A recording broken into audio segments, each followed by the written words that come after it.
Perfeito, Uti. Muito bom dia para o senhor. É um prazer recebê-lo aqui no Expresso da Manhã. O cenário de juros aqui no Brasil está num patamar diferente, a gente sabe do observado em outros países que também sofrem com a pressão inflacionária e inflação mais elevada. Por que então, eu queria entender, o nosso país não tem se mostrado como uma exceção nesse cenário em questão de desempenho? O que justifica a persistência do fenômeno inflacionário aqui para o mercado doméstico, por gentileza?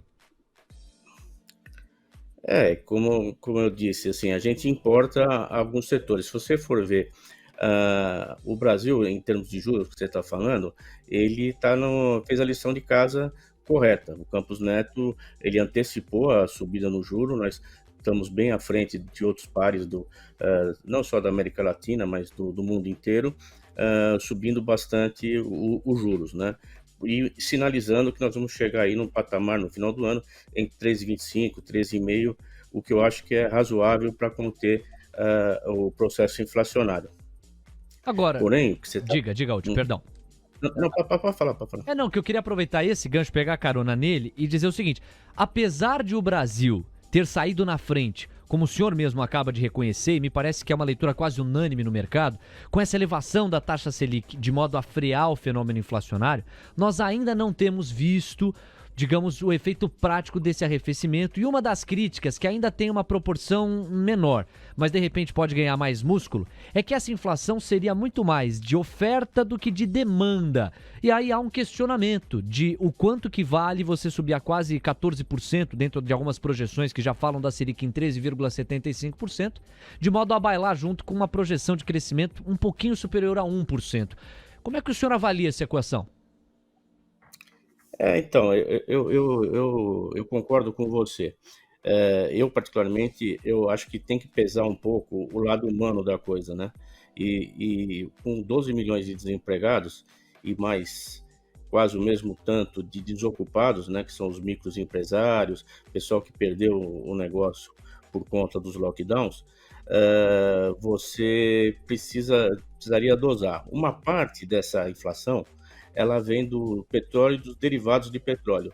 Se você for ver aí no último IPCA, que saiu agora, o IPCA 15, você tem um componente que colabora para a inflação de 35% do petróleo e dos seus derivados do petróleo, que não dependem nada da política econômica, portanto, você pode pôr o juro aqui a 50% ao mês, que isso pouco vai influenciar no preço do petróleo. Né? Você deixa de comprar, mas o preço ele não muda. Então, porque não é elástico a taxa de juros. Então, o que você está falando, por que ainda não fez efeito? Primeiro que precisa de um tempo para isso acontecer, né? Você precisa, a taxa de juros ela demora um pouco mais. Eu acredito que a gente está no pico, né, da inflação. Então, nesse IPCA 15 ela saiu a 12,20, o pico dela de anualizado, né? E eu acho que daqui para frente eu sou otimista com a inflação. Eu acho que ela tende a cair e eu acho até que vai cair um pouco mais do que o mercado está esperando, tá? Eu acho que ela acaba por volta de 7% no final do ano. Pegando carona nesse último gancho, o senhor concorda com algumas instituições, entre as quais o Citigroup, que entendem que o pico da Selic vai se dar em 13,75%, ou estima que, com base nesse arrefecimento da inflação, 13,25%, que é o que parece estar contratado para a próxima reunião do Copom em 16 de junho, é o que vai acabar acontecendo como pico da Selic?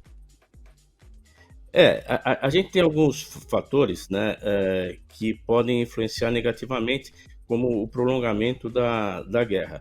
Mas eu acredito que 3,25 é um número bastante razoável. Como eu disse, a gente não pode ter um remédio que ele é mais forte do que a doença, né?